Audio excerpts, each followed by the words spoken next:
peuple, votre magazine des informations, traitement et diffusion sur nos chaînes partenaires.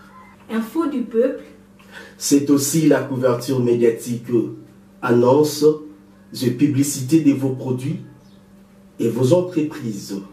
Info du peuple, pour la formation professionnelle des chevaliers de la plume en rédaction journalistique et télévision. Info du peuple, nous mettons à votre disposition une émission de 30 minutes chaque samedi, dimanche pour la rediffusion, pour informer, former et divertir. Pour tout contact, plus 243 81 27 34 222 90 470 88 66. Info du peuple. Chez vous, dans vos salons, on est là pour vous servir. C'est l'heure de vous informer, mesdames et messieurs. Bonsoir et bienvenue. À la une de l'actualité, dans le cadre de la coopération entre la RDC et le Kenya, le président congolais Félix-Antoine Tshisekedi Tshilombo est annoncé ce jeudi à Nairobi, capitale du Kenya.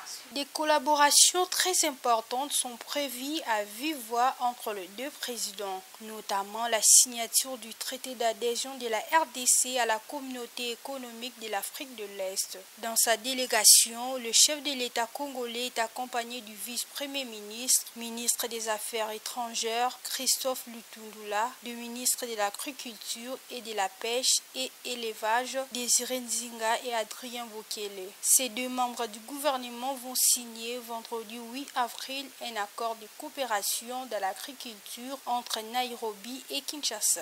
Signalons aussi que dans le même cadre, un sommet quadripartite entre le Kenya, Ouganda, Rwanda, RDC est prévu samedi 9 avril en huis clos.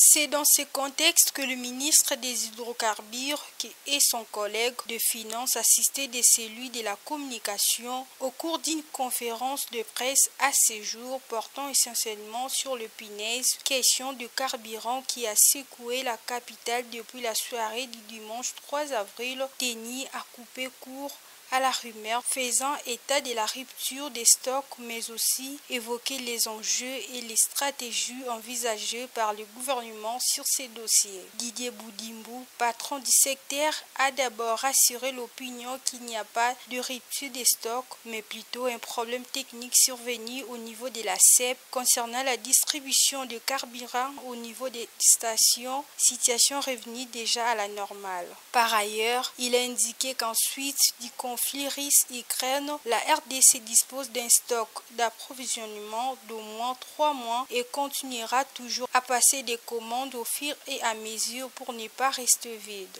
En attendant la proposition de ces simulations au niveau du Conseil des ministres du vendredi prochain, le ministre de la Communication et Médias, Patrick Mouyaya, a rappelé que cette crise a des conséquences telles enseignes qu'elle paralyse tout le monde pour lesquelles aucun pays ne peut échapper. D'où il réitère l'appel du gouvernement auprès de la population sur les changements des habitudes en termes d'approvisionnement afin de résister à cette crise. Toujours en économie, la société minière de Bakwanga a perdu 20 titres miniers pour non-paiement de droits superficiels au regard de cette série de décisions prises par le ministre de Mines. Naomi Nza nous en parle.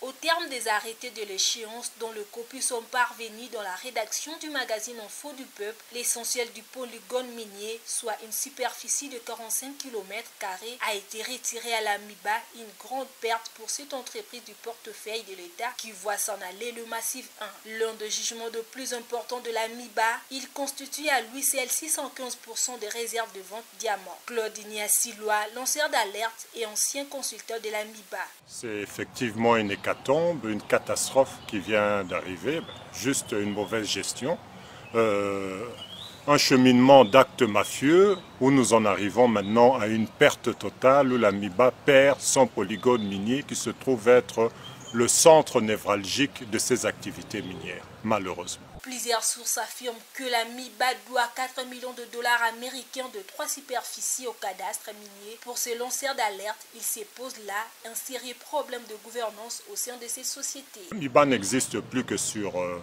de nom sur papier, il n'y a absolument plus rien. Juridiquement parlant, c'est une coquille vide.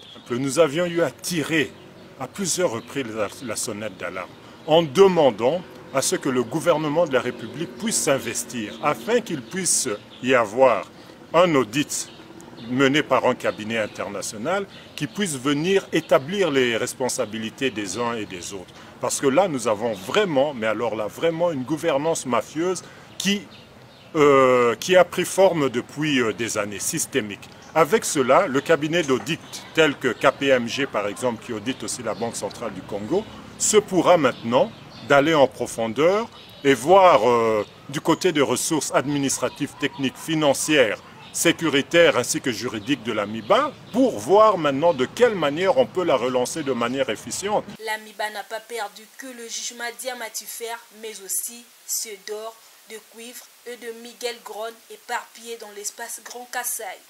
Rendons-nous en province à présent. Le gouverneur à l'intérim de la Tchopo, Maurice Abiboussa Kapela, a été accueilli à ce jour par les habitants de Bafouassende.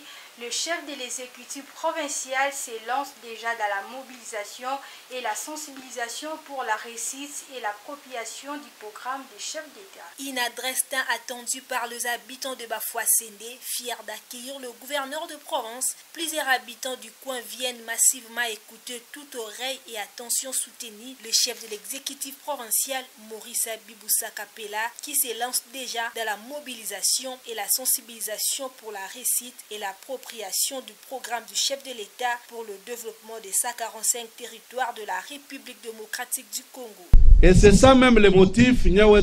La mission d'itinérance conjointe, l'exécutif provincial et l'ensemble provincial initié par l'autorité provinciale est apprécié à juste valeur par le président de l'organe délibérant de la Tchopo. Un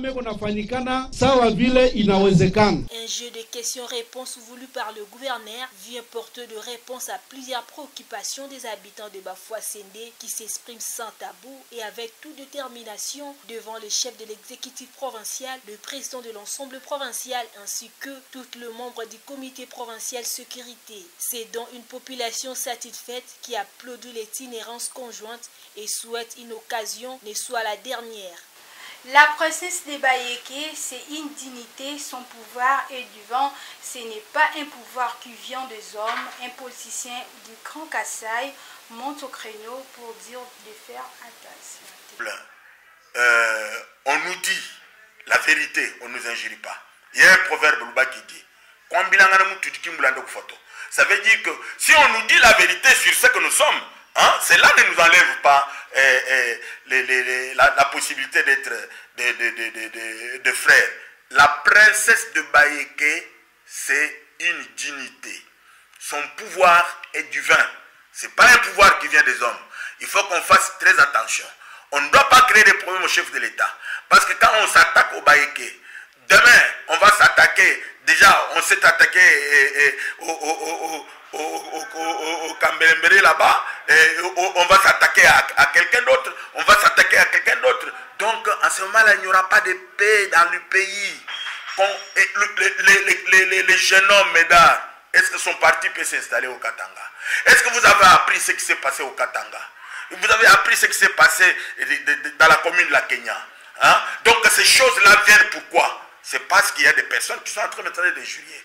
Donc, il faut que nous puissions avoir une bonne éthique, que nous ayons une bonne déontologie, je voulais parler d'éducation, mais ce n'est pas des mots qu'il faut prononcer. Je voudrais que nous soyons des frères, que nous puissions comprendre. Peut-être il y a ce qu'on nous dit qui peut susciter en nous une certaine confiance pour que nous puissions nous retrouver et que nous fassions quelque chose. Moi, je soutiens et je demande même au procureur de la Cour de cassation, est-ce que la personne qui a porté plainte porte le plainte au nom de qui? Est-ce que lui, il est chef coutumier? Qui est-il? Est-ce que c'est lui qui est le chef du Grand Kassai? Est-ce que lui, il est Denis Kambaï? Qui est-il pour qu'il puisse parler? Parce que Denis Kambaï, et qui représentait les Grands Kassai et qui a mené la paix tout le temps, il n'en a pas trouvé. Moi, je suis une voix du Kassai. Je n'ai trouvé aucune injure là-bas. Il n'y a aucune injure. Cette dame-là, c'est une dame respectueuse. C'est une dame adulte. Moi, j'encourage le chef de l'État à intégrer plusieurs femmes pour qu'il y ait la paix. Les hommes sont très agités et ils lui créent des problèmes. Et ce petit parti-là, tel qu'on est en train de l'appeler Congo avant et Congo ira devant comme ça, il n'y aura pas de Congo avant, avec toutes ces choses-là. Hein? Donc, lui, il doit commencer par demander pardon, parce que d'abord, il s'attaque à une maman. Personne ne lui a autorisé à injurier. Le Kassaïen ne peuvent pas injurier une princesse. Le Kassaïen ne peuvent pas injurier un chef coutumier.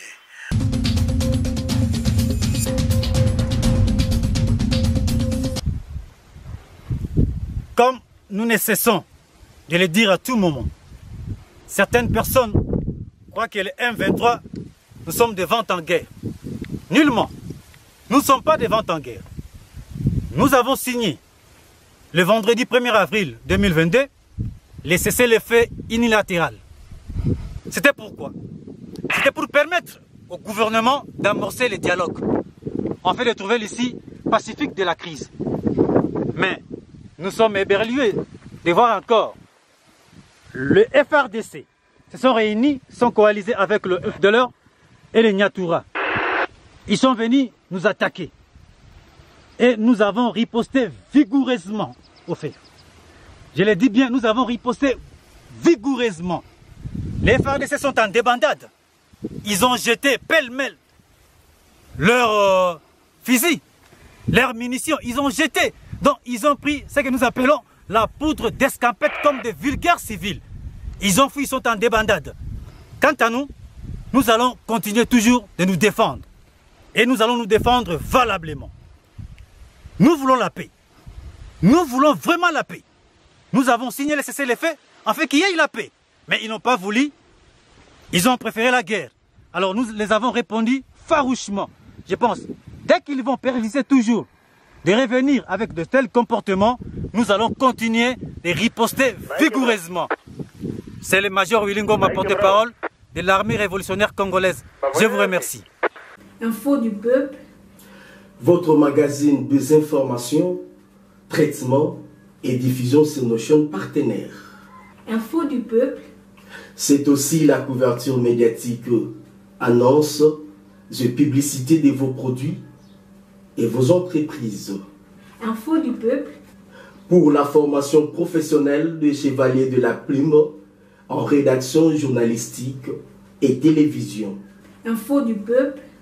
Nous mettons à votre disposition une émission de 30 minutes chaque samedi, dimanche pour la rediffusion, pour informer, former et divertir.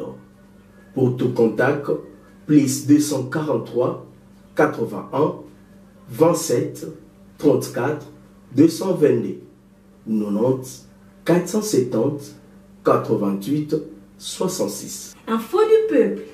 Chez vous, dans vos salons, on est là pour vous servir.